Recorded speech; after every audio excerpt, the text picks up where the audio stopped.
Hello प्यारे बच्चों, good morning.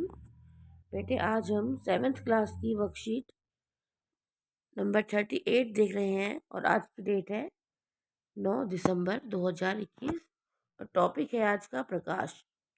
प्रकाश पाठ का नाम है। ये पाठ हमारा पिछली बार भी आया था, वही कंटिन्यू कर रहे हैं हम आज। तो आज इसमें देखो क्या बताया गया है। दक्षिण या वाम। दक्षिण माने ये दिशाओं के नाम है। वाम वाम कहते हैं बाएं को। देखो वाम माने बायां, यहाँ भी लिखा हुआ है नीचे देखो। और दक्षिण या वाम ये दायां या बायां इसको रिप्रेजेंट करता है। ठीक है। इस आज की जो वर्कशीट है इसमें समतल दर्पण, जो पिछली वर्कशीट में भी आया था, आपको बताया था समतल दर्पण कौन सा होता है। वो दर्पण जिसमें हम अपना चेहरा देखते हैं, जैसे ये बच्चा दिख रहा है चित्र में, ड्रेसिंग टेबल जिसे कहते हैं, इसे ही हम समतल दर्पण कहते हैं, जो प्लेन मिरर कहते हैं इंग्लिश में। ये दिखाया गया है, सिंबल इस तरह से दिखाते हैं सिंपल सिंपल दर्पण को लाइन के माध्यम से। तो इसमें दिखाया गया है कि समतल दर्पण में किस प्रकार की इमेज बनती है, किस प्रकार का प्रतिबिंब बनता है, उसकी हम विशेषताएं पढ़ रहे हैं। कुछ विशेषताएं हम पिछली बार पढ़ चुके थे, पिछली वर्कशीट में पढ़ चुके थे। तो कुछ विशेषताएं आज हम इस वर्कशीट में पढ़ेंगे। देखो, समतल दर्पण में बनने वाले प्रतिबिंब में कई रोचक विशेषताएं होती हैं। इनमें से कुछ से आप पहले से ही परिचित हैं। जैसे पहला पॉइंट, दर्पण में बना प्रतिबिंब सीधा होता है। देखो ये बच्चा है, खड़ा हुआ है, इसमें भी सीधा दिख रहा है। सिर ऊपर है इसका, तो इसमें भी सिर ऊपर दिख रहा है। पैर नीचे है तो सीधा दिख रहा है। उल्टा तो नहीं दिख रहा ना बच्चा ये, कि पैर ऊपर या सिर नीचे, वो उल्टा होता। तो इसमें सीधा प्रतिबिंब दिख रहा है बच्चे का, सिर ऊपर दिख रहा है और पैर नीचे ही दिख रहे हैं। इस तरह इसमें भी देखो ये एफ बना हुआ है, इसमें भी एफ डंडा पूरा नीचे दिख रहा है सीधा। तो इसको कहते हैं सीधा प्रतिबिंब। प्रतिबिंब को पर्दे पर प्राप्त नहीं किया जा सकता। ये शीशे के अंदर दिख रहा है, ये आभासी प्रतिबिंब है ये, इसीलिए इसको पर्दे पर प्राप्त नहीं किया जा सकता। आज अब विशेष प्रतिबिंब की एक और विशेषता जानने का समय आ गया है। आइए इसे समझते हैं। दो विशेषता हमने पहले पढ़ चुके हैं। एक तो प्रतिबिंब सीधा होता है, ये पढ़ लिया, और दूसरा हमने पढ़ लिया कि इसे हम पर्दे पर प्राप्त नहीं कर सकते, स्क्रीन पर, दीवार पर प्राप्त नहीं कर सकते। तो अब हम देखते हैं, आज जो हम प्रतिबिंब देख रहे हैं, आज उसकी विशेषता हम देख रहे हैं, इसे कहते हैं हम पार्श्व परावर्तन। ठीक है। इसमें क्या होता है बेटा, इसमें हमें दक्षिण भाग जो होता है हमारा, दायां भाग वो बायां दिखता है, और जो बायां भाग होता है वो दायां दिखता है। ठीक है। इसमें हमें दायां भाग बायां दिखेगा और बायां भाग दायां दिखेगा, ये मतलब होता है इसका। तो इसके लिए प्रतिक्रिया एक अभी वो दिखा रखी है, इसमें एक्सपेरिमेंट करना है आपको। तो देखो ये दिखा रखा है इधर। जब आप समतल दर्पण में खड़ा हो अपना प्रतिबिंब देखते हैं, तो ये बच्चा है, देखो समतल दर्पण में अपना प्रतिबिंब देख रहा है। ये तो बच्चा है और ये प्रतिबिंब भी शीशे के अंदर। जब देखते हैं तो यह बिल्कुल आपके जैसा प्रतीत होता है, सही बात है। लेकिन आप तथा दर्पण में अपने आपके प्रतिबिंब के बीच एक दिलचस्प अंतर होता है। क्या अंतर होता है, देखो इसके लिए आइए एक गतिविधि करते हैं। क्या गतिविधि करते हैं, देखो देखिए गतिविधि इसमें समतल, पहला पॉइंट है देखो, समतल दर्पण के सामने खड़े होकर आप अपने प्रतिबिंब को देखिए। पहले ऑब्जर्व करो आप शीशे में खुद को, देख लिया।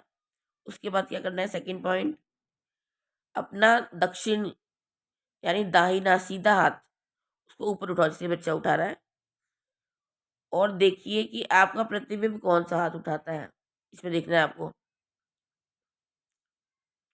तीसरा पॉइंट है, अब अपने बाएं हाथ ऊपर उठाओ, कान को स्पर्श करो और ध्यान से देखो कि आपका प्रतिबिंब किस कान को स्पर्श करता है।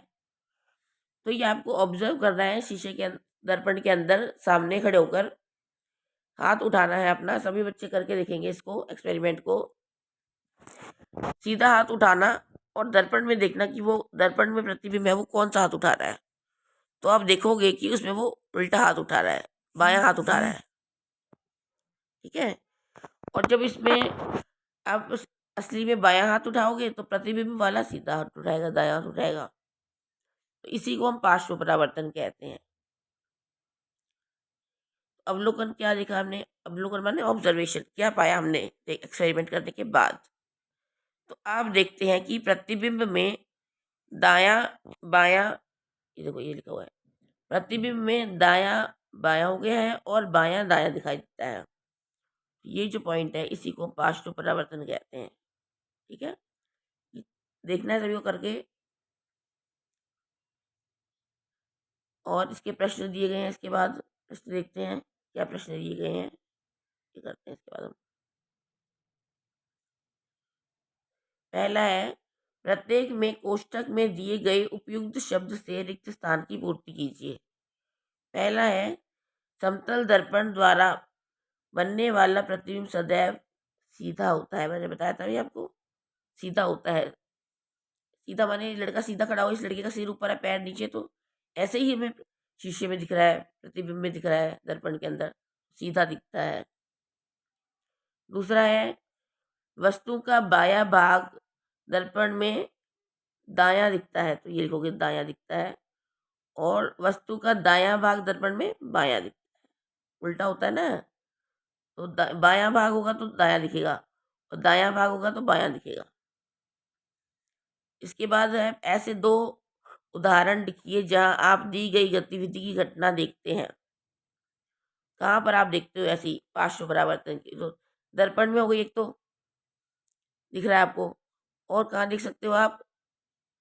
एम्बुलेंस के अंदर देखते हो बेटा। एम्बुलेंस के ऊपर जो नाम होता है वो उल्टे अक्षरों में लिखा होता है ना। जैसे एम्बुलेंस में कैसे लिखा होता है दिखाती हूँ मैं आपको। ए एम बी जो है, बी जो है उसमें ऐसे बना होगा, उल्टा बना होता है। यू और एल भी उल्टा बना होगा ऐसे। ए एन भी उसमें ऐसे दिखाई देगा तुम्हें, है ना। तो इस तरह से लिखा होगा। सी जो होता है, वैसे असली में सी ऐसे बनाते हैं तो उसमें ऐसे सी दिखाई देगा। और ई हम ऐसे बनाते हैं असली में, और उसमें ऐसे दिखाई देगा, उल्टी तरफ दिखाई देगा। ठीक है, तो ये लिखना है आपको। इसी तरह से देखो, इसमें भी, इस डायग्राम में भी आपको दिखा रखा है, ये एफ दिखा रखा है आपको।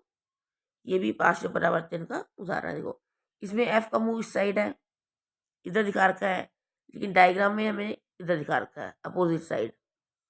तो इसकी तुम एक एक्टिविटी कर सकते हो, अपना नाम एक पेपर पे लिखना और उसको शीशे में देखना कि किस तरह दिख रहा है। वो अक्षर उल्टे दिखाई देंगे आपको, और वो लिखना आप, से आप समझ जाओगे। तो बेटे इस वर्कशीट को करेंगे सब बच्चे, कंप्लीट करेंगे।